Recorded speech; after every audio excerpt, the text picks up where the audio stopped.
Hey, what's going on, guys? This is Aston Williams coming to you again with another dope episode of the Melanated Travelers Podcast.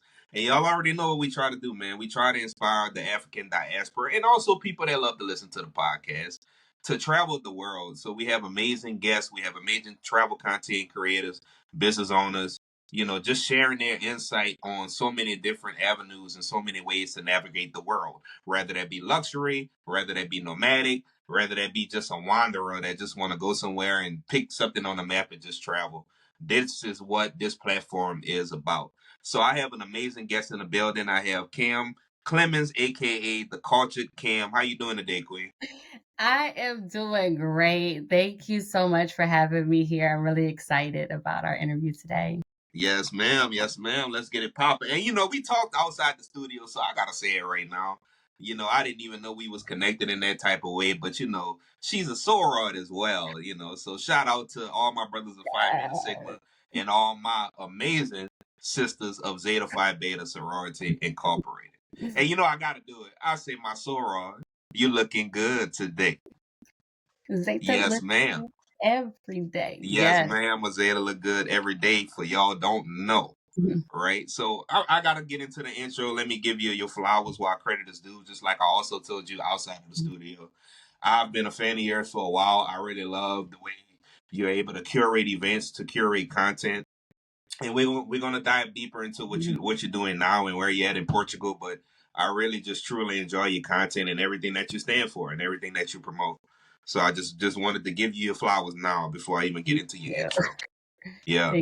Thank you. So just a little bit about Cam. So Cam she's a travel influencer. She's a business owner that inspires millennials to travel the world and immerse themselves in cultures around the world. In 2021, we all can know that time. We're gonna talk about those COVID days. So in 2021, she received her residency in Portugal, which is a D7 visa, right? D7 visa. We're Yeah. gonna get into that and see how that transpired. So since moving to Portugal, she's co-founded Black in Portugal, a community-based organization that brings locals, it brings expats, and it brings travelers and wanderers from all over the world. So I just want to give you the intro that you deserve. Welcome to the show again. Thank you so much. Like I said, I'm really excited to be here. It is an honor. I really appreciate what you're doing and giving people a platform to talk about what they're doing globally, especially in the diaspora. Oh yeah, definitely, definitely. So let's put on for the culture. First question. Yes. Let's dive into the mentality. Like Mhm. growing up, obviously we're gonna talk about where you're from, but growing up in the US, like what made you start to like travel started to intrigue you outside of the US to say, you know what, like I want to start going to these countries. I'm tired of seeing these countries in books and history books. Like what gave you that mentality? Like let's talk about that. Yeah, I think I've just always had a desire to travel. I grew up traveling a lot, but within the US. So me and my family would go on road trips up and down the East Coast, down south. And I remember being in high school and being on Twitter and just looking at destinations abroad and saving destinations. I created a Google Doc with different places I wanted to go to. So I always just had that urge to explore and to travel. And then I wanted to do study abroad. I never got the chance to do it. Um, and I remember I quit my job at Amazon. I was like, I'm tired of working. I want to travel. So I started freelancing and I booked actually, my sister surprised me with a trip to Greece. And that is what started my travels. And then I started freelancing so I could afford that lifestyle. Cause I'm like, this is so great. Just experiencing different cultures, connecting with people you wouldn't ordinarily connect with, and then I'm a foodie, so I like trying different foods. But that's ultimately what inspired me to start traveling. The trip my sister booked, being on Twitter, seeing images of places abroad, and just wanting to experience it myself.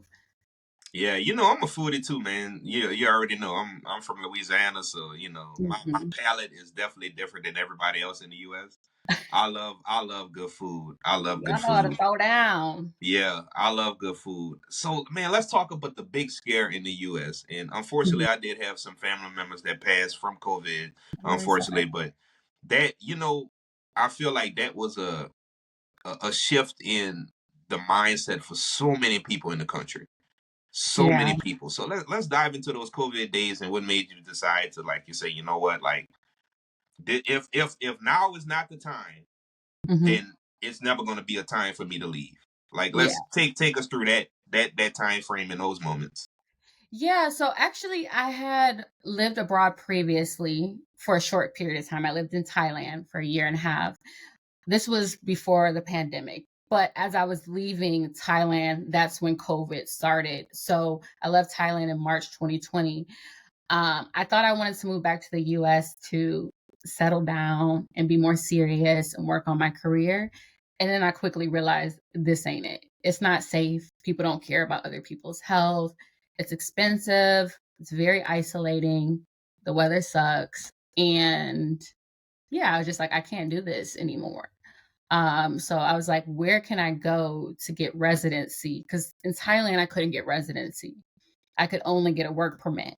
And then I started looking into Portugal because my sister had mentioned it. And then I overheard a couple talking about it. So I was just like, I think this is a sign that I need to move to Portugal. And then when you spend the pandemic in the US, people weren't masking up and people weren't taking it seriously. I was like, this is not the place for me. I need a place where they actually care about people's health and they're prioritizing the safety. And the US was not that place at all. So I was like, I gotta go. Yeah, definitely. We can talk brief. Like what? I'm very interested. Like what made you choose? And I know it's very popular now, right? It's a Mhm. popular destination. I do plan to go there sometime next year. But what made you choose Thailand to be like the first country that you wanted to like kind of reside in for a little while? Like what drawed you to Thailand? I feel like it was a spiritual experience for me. I went to Thailand. Well, one, I was always fascinated in Buddhism. So I was like, I'm going to go to Thailand. I told my sister, you can join me if you want, but I'm going to go. And she came with me.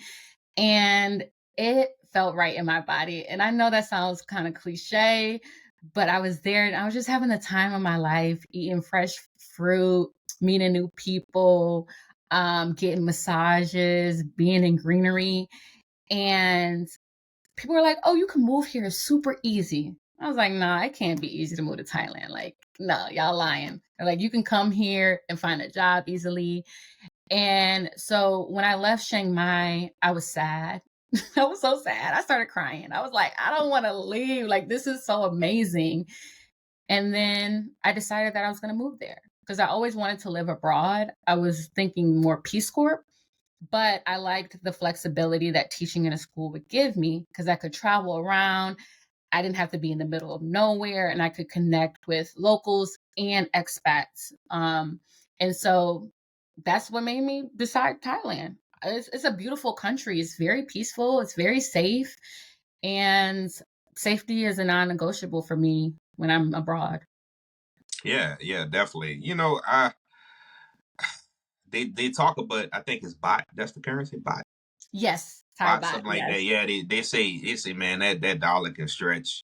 And I talk about it Mhm. all the time on the show. Like people don't understand. Like even though the U.S. is like is not the most powerful passport in the world, but that blue book Mhm. can take you places to where you have never even imagined. And you know, 9 times out of 10, our dollar is the U.S. dollar is 9 times out of 10 stronger than that particular currency, and you can do a lot with it.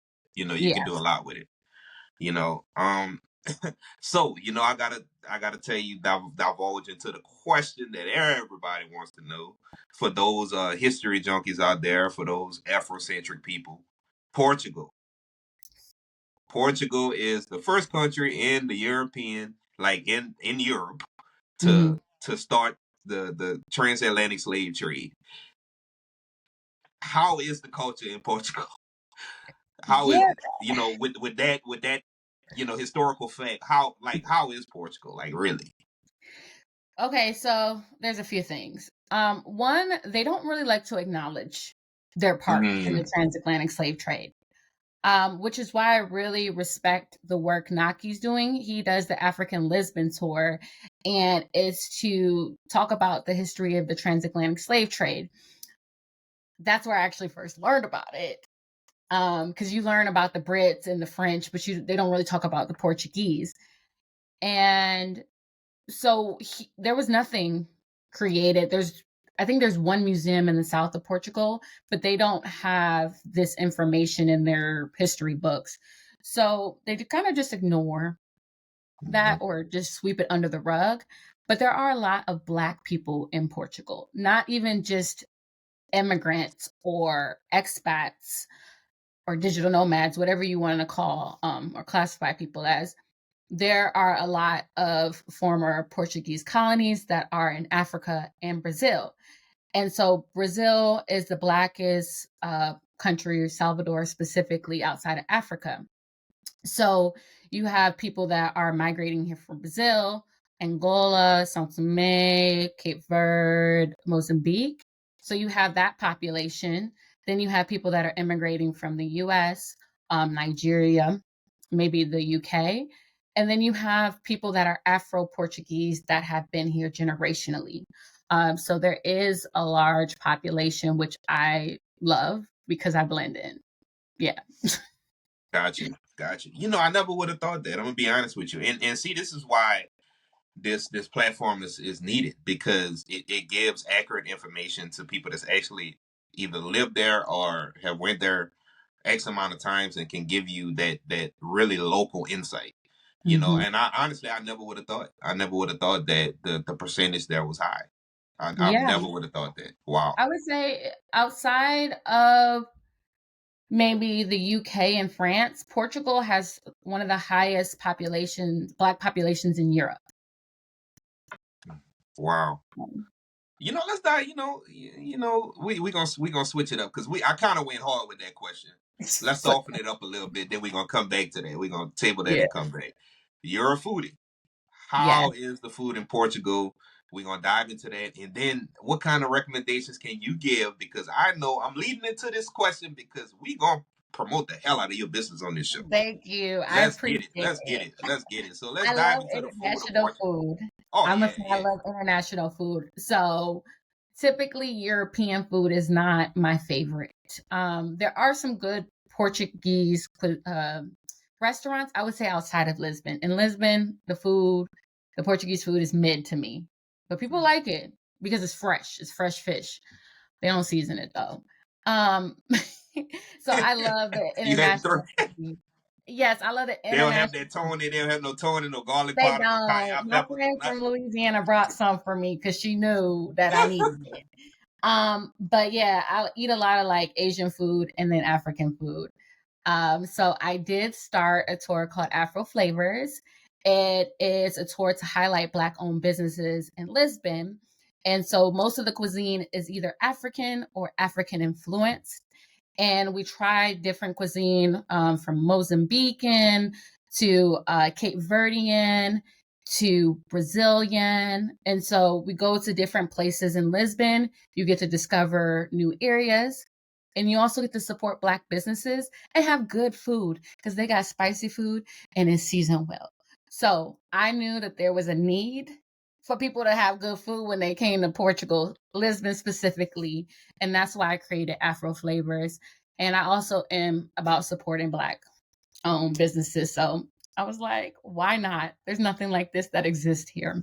Yeah, and that's amazing. That's amazing that you can, and that's just the heart of a hustler. That's the heart of an entrepreneur that can find like what type of problems does this particular area have, and like, hey, I can provide this solution. I think this question is kind of two parts. The first part of this question is like, you have the tours, and the Afro Flavors tour. Where can people find the tours? Because we know that like Airbnb has experiences now. They Mhm. have Get Your Guide. They have all these different things. But how can if people wanted to try to find your tour specifically when they're Mhm. traveling to Portugal, especially Lisbon, how can they find you? Yeah, so working on the Airbnb part, but Gotcha. you can book directly on my site. So afroflavorslisbon.com. You can book on Get Your Guide as well or Eventbrite. So those are the platforms where you can find the tour. Obviously, you're going to get the best price if you book directly on my site. So I recommend going to my site. But yeah, that's how you can find it. And then we're also going to be expanding with some new interesting projects in 2025, just as a way to support more Black owned businesses in the culinary field as well. Got you, got you. Not to give out all your secret sauce, but just bless us with just a few places, just a few, because I want people to go to the tour. Period. So you want But to know a restaurant that's on the yeah, what tour? are some like just some minor, recommendations, people, Mhm. even if it's outside of your current like tour path. Like where are some like Yeah, I can I guess you definitely could give say like recommendations. touristic places and then some like hidden gem places that people can go. I always recommend Mumbo. And so the end of my tour, we end in Green Street. And Green Street has a strip of Black owned businesses. And Mumbo is one of the businesses. They do West African food. So Angolan, Cape Verdean, and Senegalese food. They have that there. I also recommend Sophia's place, and she has upscale African food. And she changes out the menu frequently, but it's really good if you're looking for more like upscale African food. Recommend Sophia's Place. There is a restaurant called Menkuchi. It is Angolan Lebanese food, which is great as well. And then there's a business called Quest, South African owned, but great for brunch. So I be knowing the little spots that people can go to. Perfect, perfect. And this is a random question I just thought about. It's like Portugal known for coffee as well. I'm a coffee drinker. Yes, Yeah, okay, espresso okay. for Like sure. what's some yeah, I love coffee, man. I Yeah, you love just go coffee. get your espresso. And what I love is some of the simple things. Like I said, I don't traditionally eat a lot of Portuguese food, but they have like pastelerias or padarias, which are little local coffee shops. And so you can go get a coffee and a croissant with cheese and ham for $2.99. And it's the simple pleasures that like bring me joy. So they have good coffee for sure. And you just get an espresso for like €1 and some change. And yeah. Got you, got you. You know what's interesting. You've been to 30 plus countries, right? You did 30 countries before. 30, y'all. Yeah, I'm about to add 3 more soon. damn. That's Yeah. awesome. That's awesome. Like what's some of the ways that you travel hack? Like how have you been, how do you go but like navigating through these countries and you know, either finding deals or maybe turn it into a multi-country trip. Like how Yeah. like what's your way to process some of those things? I think it's definitely shifted as the years have gone on. When I was starting out traveling, I was freelancing. So I was driving Lyft and I was hustling. I was living at home with my parents too. So I was driving Lyft, I was a virtual assistant, and then I was teaching online. So I was just finding multiple streams of income. When I was living abroad in Thailand, it was easy to travel because flights would be like $30 to another country. And so I was teaching English in a school and then I was teaching English online. So I always find an extra way to make money and then I country hop. Because if you're in Asia, Southeast Asia, it's easy and it's inexpensive. Europe, the same type of concept, although it is a bit more challenging to hustle here. So what I've been doing as of lately is connecting with people, and I go to countries where I have friends or know someone. So I get free housing sometimes. I went to Peru and I'm in this nomadness group. This guy said, yeah, so this guy let me stay at his family's apartment. He wasn't there. In Colombia, I have a friend that lives there. I stayed with her. Um, I'm going to Saudi Arabia in a month and some change. I'm going to stay with a friend there. So it helps to build connections with people so that you have a place to stay and then you can go to the local spots. And yeah, I don't think there's any other hacks when it comes to flights. I try to utilize my points. I'm not all the way there yet with the hacks, but that's pretty much what I do. Yeah, no, you brought up a key point, and I think a lot of people that's another hack as well. Because debit cards serve no purpose at all. It doesn't give you any rewards.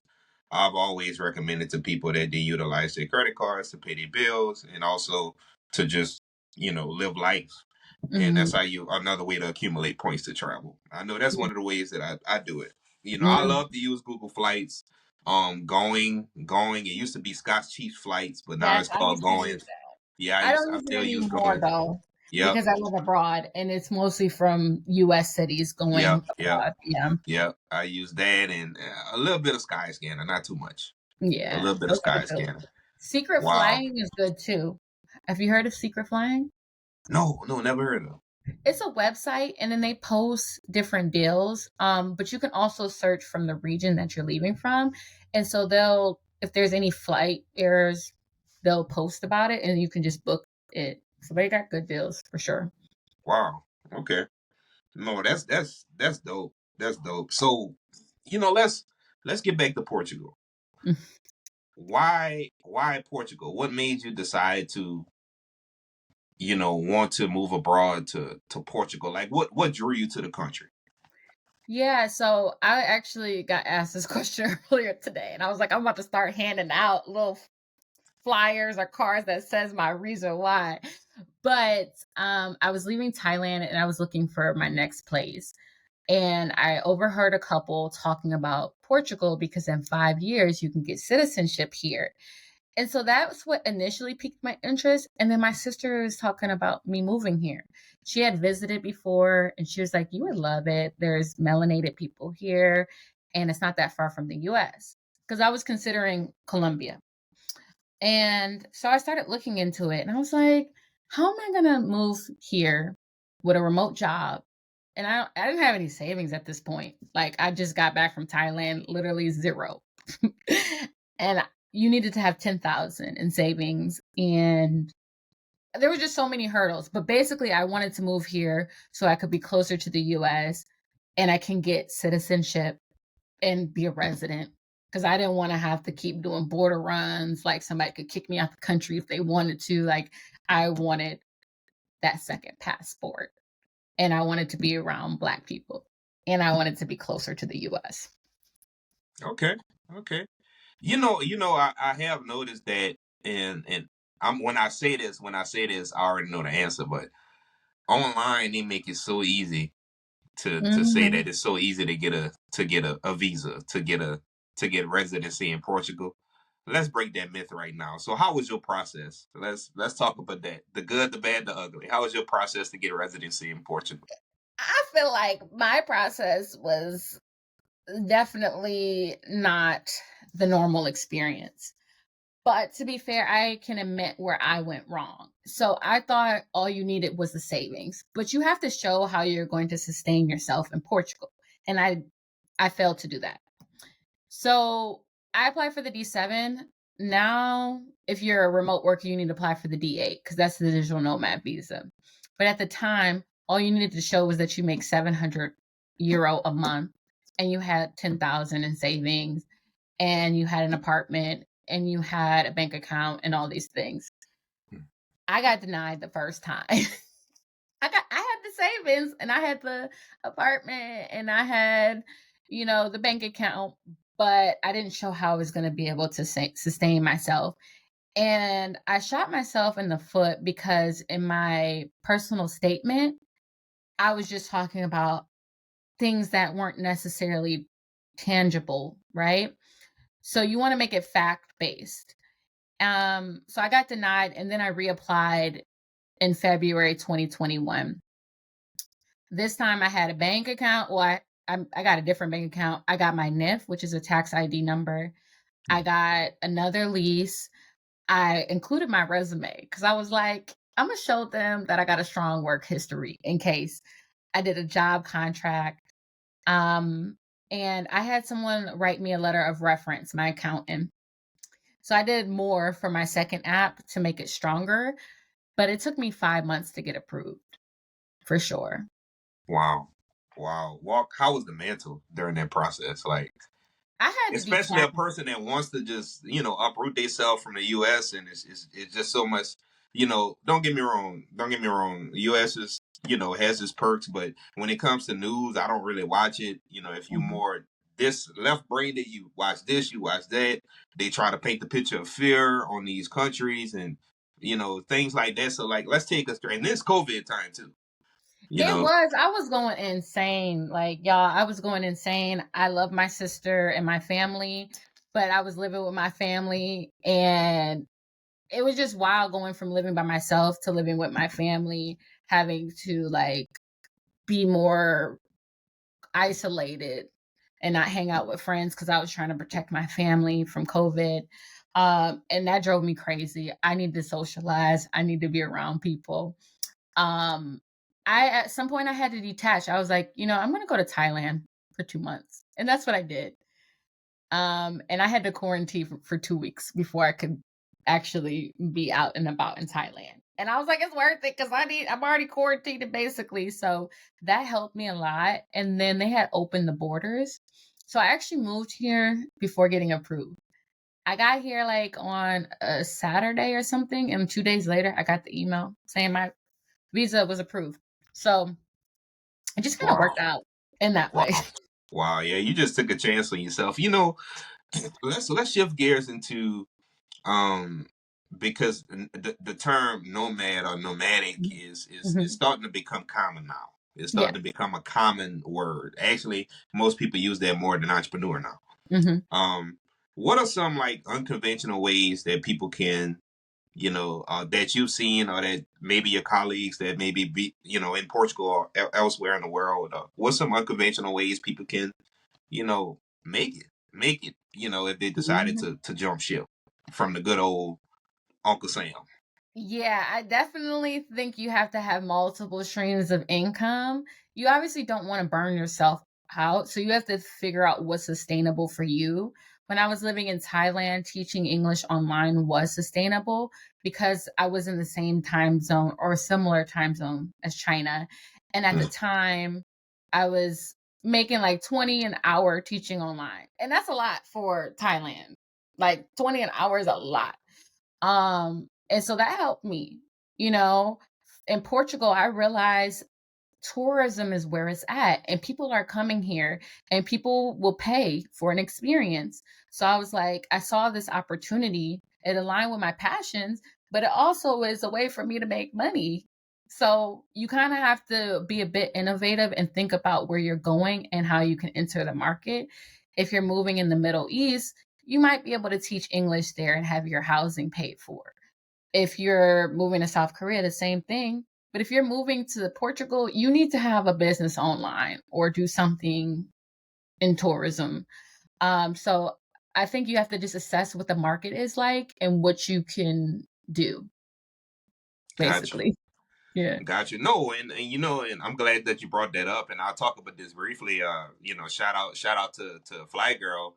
I interviewed her a few episodes ago, and she actually lives in Mexico, and she pretty much became,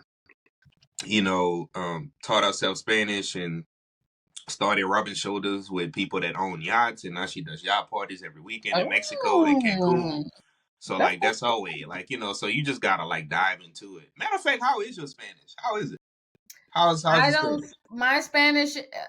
So I learned Spanish in college and in high school. And Portuguese is similar to Spanish, but it's different. Like, for example, they do say obrigada instead of gracias. But they say de nada, which they do in Spanish.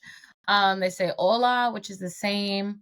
So there are similarities. My Spanish knowledge helps me get by, but the pronunciation is different, and there are some differences in words as well. Yeah, yeah, definitely. Man, shout out to Duolingo, man. People be sleeping on Duolingo. I mean, Duolingo has been a lifesaver for me. I Mhm. have friends that, I'm learning Spanish right now. So obviously I have friends that, all over the world that help me as well, to dive into it, and it's been a journey. I'll say that. I think the best way though is to go to a country and just immerse yourself. In Lisbon, it's very international, so it's harder to immerse here. But if I went outside of Lisbon in a village somewhere, I think that would be helpful. But yeah, you going to Colombia, that's gonna make you speak Spanish if you go to certain parts. Hmm. Definitely. Well, actually, my girlfriend's Cuban, so Okay. it's a different. Yeah, it's It's a different. different dialect, but yeah. Sometimes I'm like, "Despacio, por favor, slow down, slow down." I don't understand. Yes, I love You know? I love the island Spanish, I would say, like the Puerto Rican and Cuban and Dominican Spanish. I don't understand it, but it's how we add our own soul to, Yeah, yeah, you know. yeah.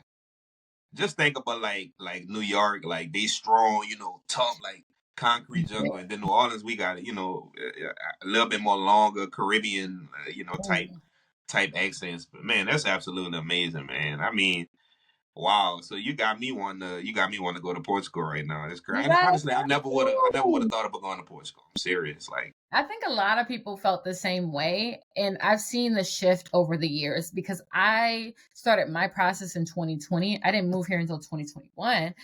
But before, it wasn't that popular of a destination for Americans. It was mhm. for other Europeans, but not Americans. And now Americans are like coming through. Yeah, So yeah. Wow, that's crazy. What are some like landmarks, some other attractions like in Portugal that people should look out for whenever they, touch down? yeah, so I think what makes Portugal unique is there are monuments, but obviously people go to Paris for the Eiffel Tower or they go to Egypt for the pyramids. There's not the same level of monuments here. There are monuments, but it's not like that.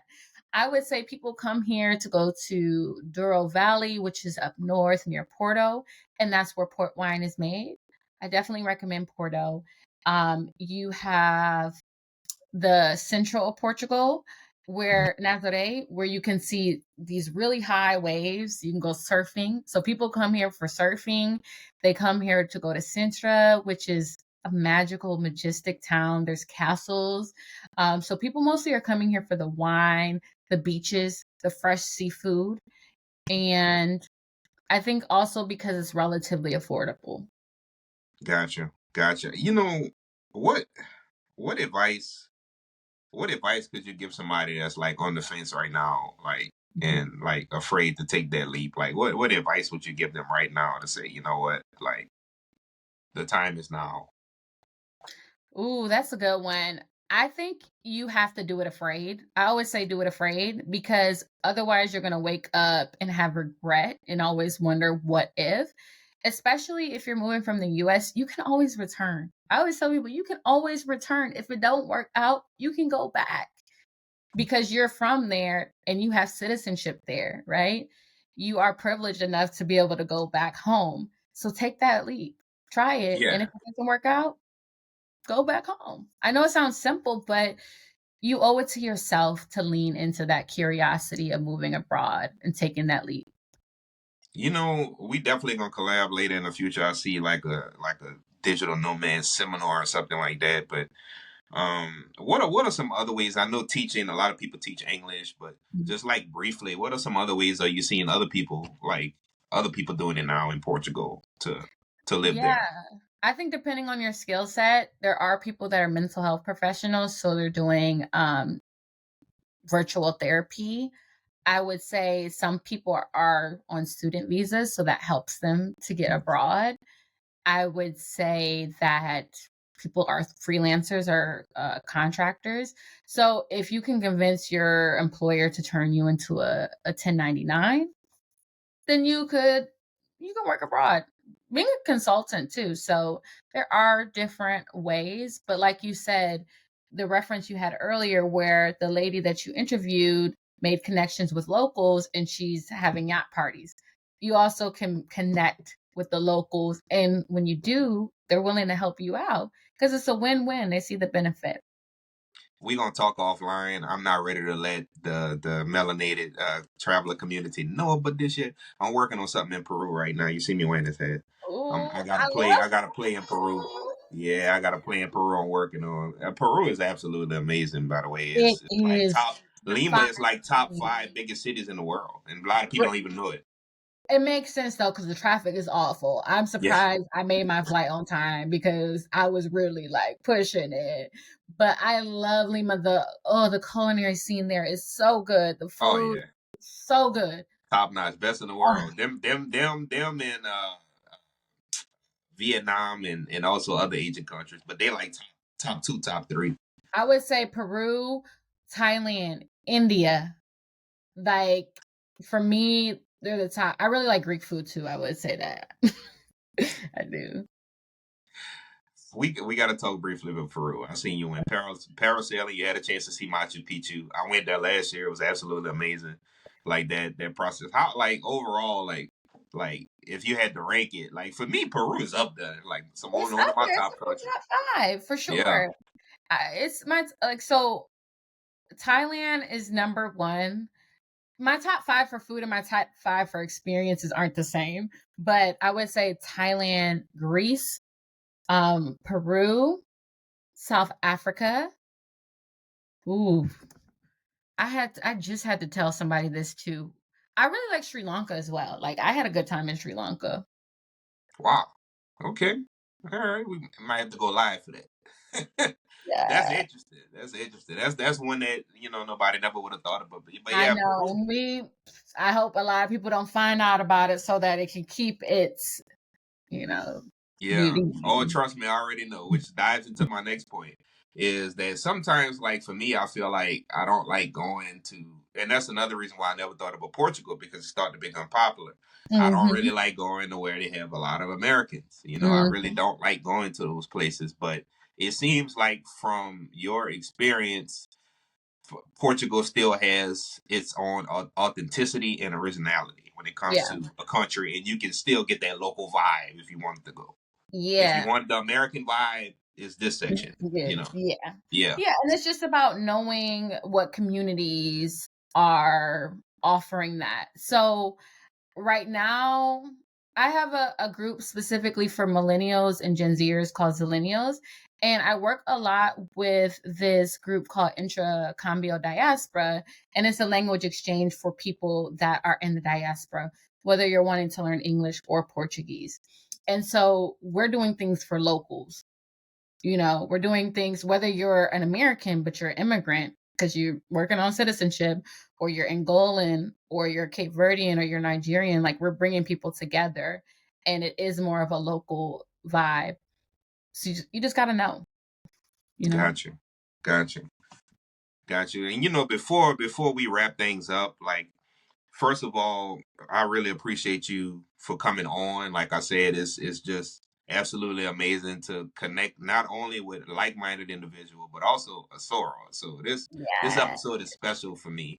But also, I want to give you this time to let everybody know how can they follow you, how can they support your tours, your businesses. I want to take this time out for you to pour out everything so we can go ahead on and support you in any way possible.